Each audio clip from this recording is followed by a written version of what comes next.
Hi, this is Cindy Clark from PAC-B TV. I'm here on this gorgeous day at Lysander Park, and we're doing a Did You Know segment with Supervisor Bob Wicks at the town of Lysander and Kevin Merrill, Director of Parks and Recreation. And they are going to tell us a little bit about what the park is all about, how COVID affected them, future plans, you know.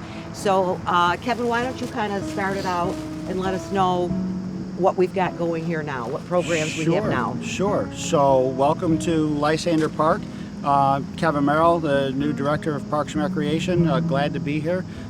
We have a full park use of athletic, youth athletics with Pop Warner football going on right now. BISA soccer, that's Baldwinsville Youth Soccer, and also Baldwinsville Youth Lacrosse. We have other field use with some other local sports organizations, so it keeps us quite busy here. We've got a lot of heavy use with our newly refinished tennis courts and pickleball courts. Pickleball is a growing sport, has been for a number of years. We just completed our annual pickleball tournament this past Saturday with 2 divisions, 60 total pickleball players registered. We're here all day. They had a great time, had great things to say about the newly refinished courts. So up there we have now 4 dedicated pickleball courts, and we still have the 2 tennis courts, but those have also been newly refinished and lined for pickleball. So we do have the option of converting those to temporary pickleball courts as well, so we can go to as many as 8 pickleball courts. So we have everything open. The spray park's been open all summer.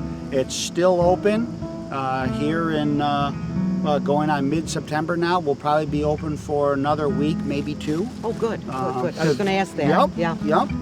No reason to close it. We still got days like today where I'm sure kids, younger kids who aren't in school yet, will still be here to use the spray park. Pavilion rentals have been quite successful for the summer, and pavilions are still available for the summer. So if somebody's looking for a pavilion, either all day or half day, they can call the Lysander Parks office. It's 315-635-5999, and they can request a date and we can see what's available. We have, I know a lot of people are probably wondering about the house at the entrance. There's been a lot of work going on there, and we're just waiting on scheduling for asbestos abatement, and along with that, air quality testing has to go on before, during, and after the abatement. So we're waiting on the scheduling of all that. Once that's done, we can move forward with demolition of the house. So we don't really have a set timeline yet when that'll happen. We have hopes for when it'll move forward, but once that is done, we can move forward with excavation and development of the new athletic fields that'll be there. So, and with that, we'll get some more parking. Part of that project, the plan would be to extend the parking that's in front of Spence Field. And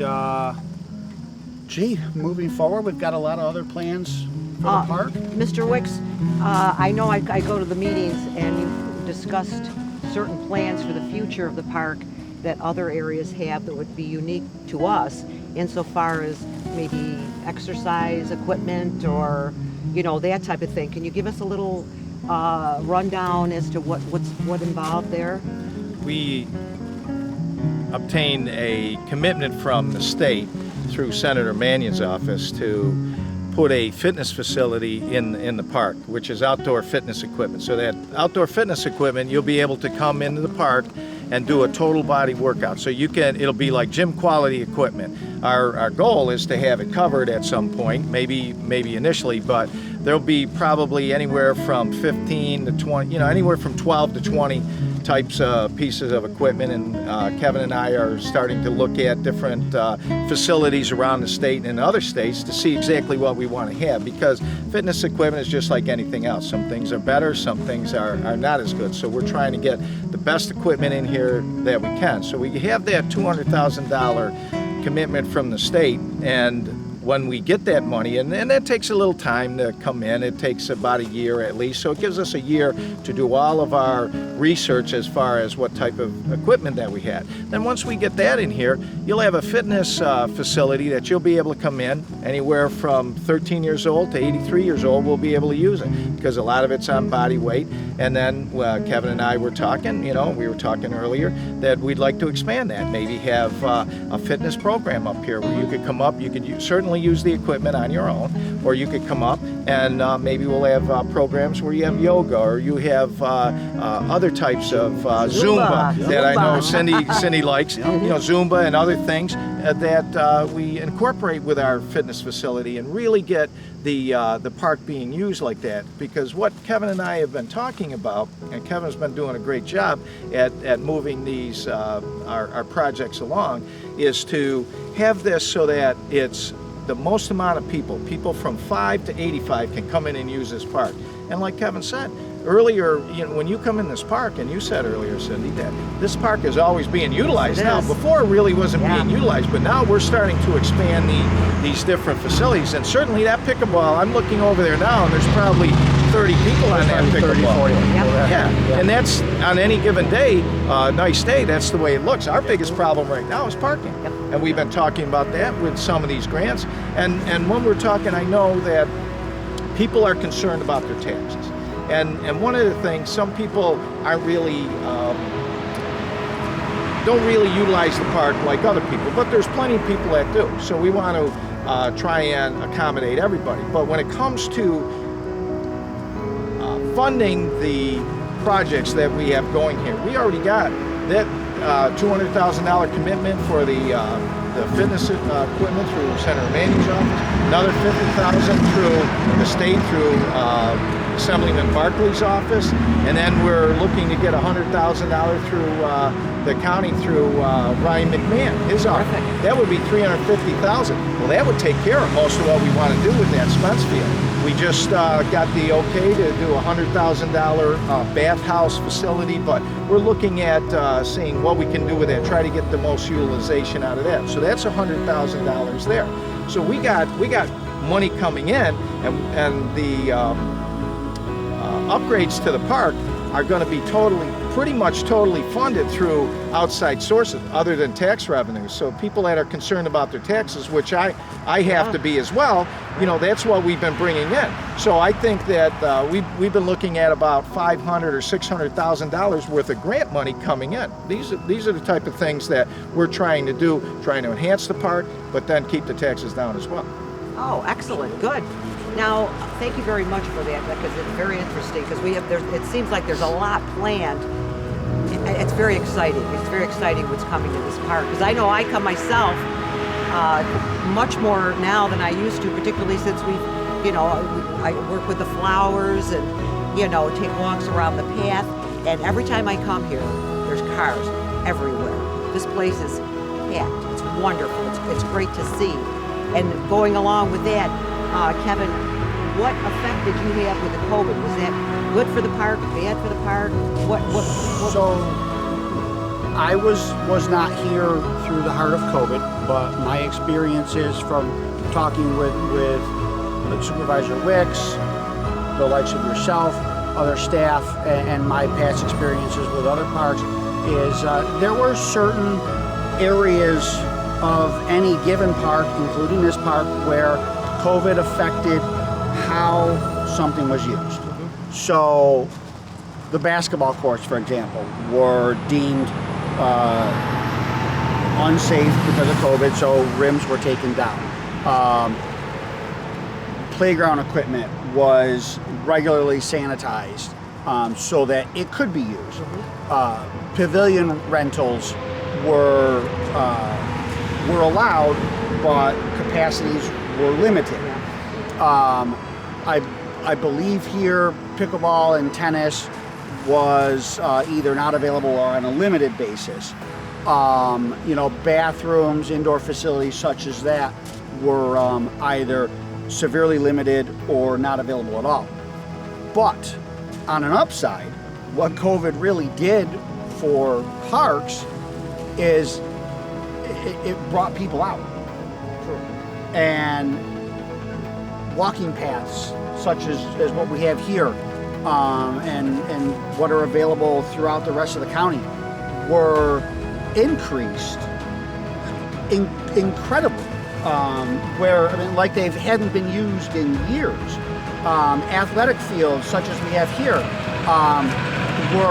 the use of those were increased exponentially because facilities like, and no fault to the schools, but the schools weren't able to allow outside organizations such as Baldwinsville Youth Soccer, Baldwinsville Youth Lacrosse to use the school grounds.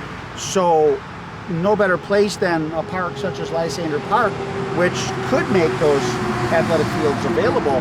So our use, the use of the park and the facilities increased because of COVID. Fabulous.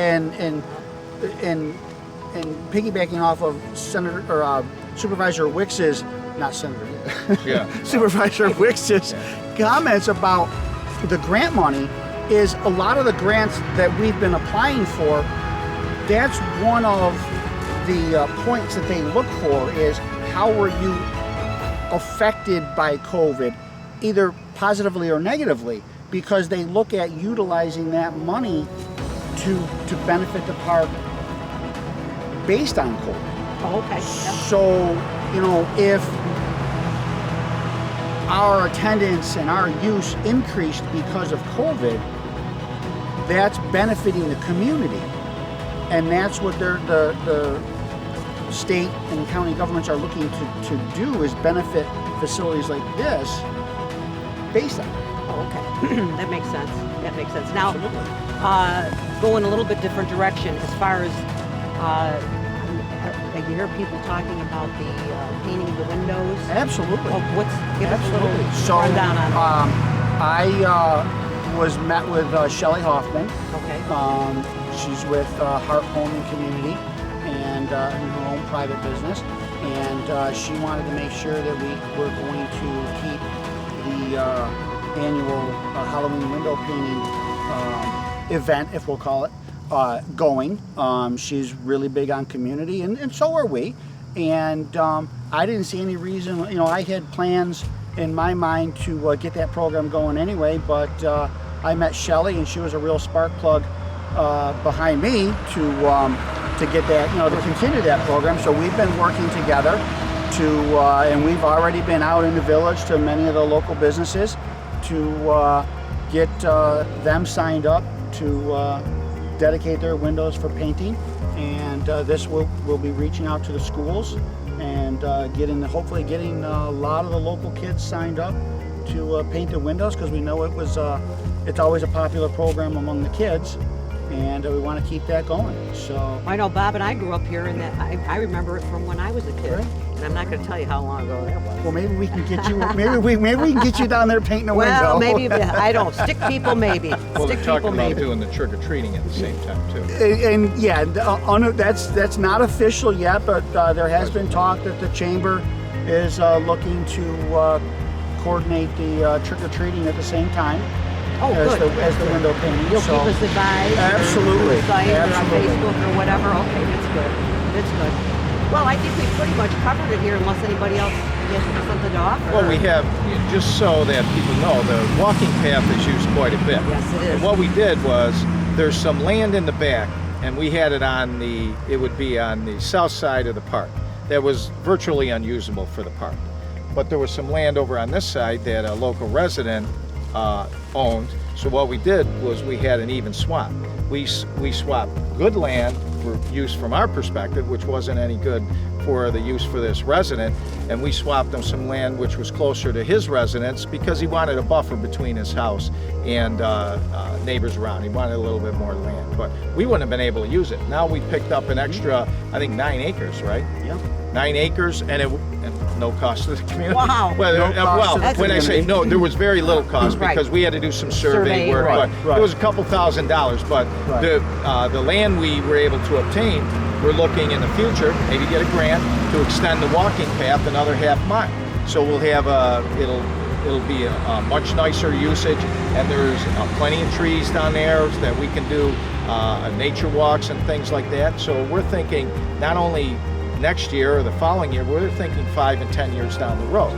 So when people come into this park, what our objective is to, when you come in, there'll be all kinds of things for people to do. So if somebody comes here and their kids are playing soccer and one kids are playing football, a lot of times I coached football for years, and I had to go to my daughter's soccer games. Well, it'd be nice to be able to go over and get in a little workout while you're there. You're still at the field, but you can go over and get a workout. idea, And then yeah. we're looking at upgrading the children's facility, so you could be over there, and then the workout facility will be next to the children's facility. So while the kids are playing in the playground, you could work out while your other kids are playing soccer. So there'll be a lot of utilization here, and you can kill 2 birds with 1 stone.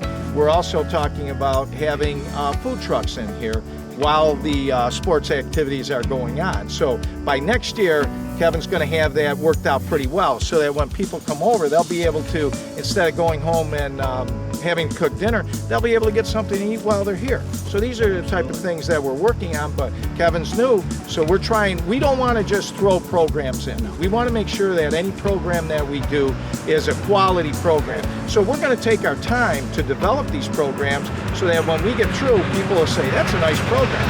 You know, we'd rather have 4 or 5 good ones than 20 mediocre or less than quality programs. So that's what we're trying to do. Okay. With plenty of available parking. Right, that's right. That's down the road. Well, anyways, thank you, gentlemen. I appreciate it. Absolutely. Now, what's your website in case people want to go on and check to see what programs there are? Yeah. So we have the Facebook page, which I'm not a real Facebooker, but we do have a few things up there. And the town website is townoflysander.org. And I have so there's you just click on departments and click on parks from there. Okay, very good. Well, gentlemen, thank you very much. I appreciate all the information. A lot of this I didn't know, and I imagine a lot of the viewers out there didn't know as well. But we have a beautiful park, a beautiful place, just to come for nothing. It's all free here. It's wonderful. But anyways, One of the things before we Okay, get through, I okay. just wanted to mention that Cindy and volunteers have been coming in, and they take care of this area. They don't charge anybody, they do it on their own, and she's been a big help to the park, and I think she needs to get some credit, as well as the other people that are helping her with the grounds here. Absolutely. well, there's a lot of community support. If anybody wants to volunteer, just contact these gentlemen, particularly Kevin. It's good for the soul. It's good for the community. But anyways, I want to thank them again. I appreciate your help. Anybody has any questions or wants to participate in a Did You Know or Ask Your Expert, just contact me at our website or through Facebook. Thank you very much. Have a great day.